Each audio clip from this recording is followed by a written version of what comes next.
Arab tilini bilgan odam ham Qur'ondan o'zicha hukm olishligi haqli bo'lmaydi. Bitta yarimta kitob o'qib olib, Qur'onni ochib olib, o'zicha hukm olish durust emas, joiz emas. Payg'ambar sollallohu alayhi vasallam kim Qur'onni o'zini ra'yi bilan tafsir qilsa, ta'vil qilsa, falyatabawwa maq'adahu minan nar.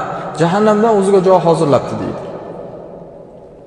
O'zlariga ba'zi bir nomlarni qo'yib olgan shayxlar, qo'shtirnoq ichida mullalar bugun o'zlaricha Qur'ondan hukm olishyapti.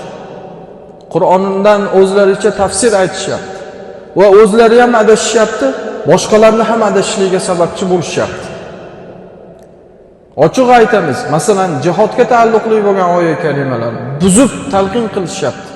O'zlarini manfur, harom ishlariga Allohning oyatini buzib tafsir ta'vil qilishyapti.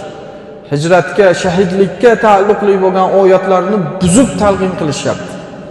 Ilmga xiyonat bu, dinga xiyonat bu, omonatga xiyonat bo'ladi. Qur'onni o'zicha tafsir qilish, ta'vil qilishga hech kimning haqqi yo'q. Qachonki o'sha Qur'onga doir bo'lgan ilmlar bor. Qur'onni bir qancha doir bo'lgan ilmlar bor. Ana shu shartlar topilsagina keyin tafsir ta'vil qilishlik mumkin. Va unaqangi odamlar juda ham sanoqli bo'ladi.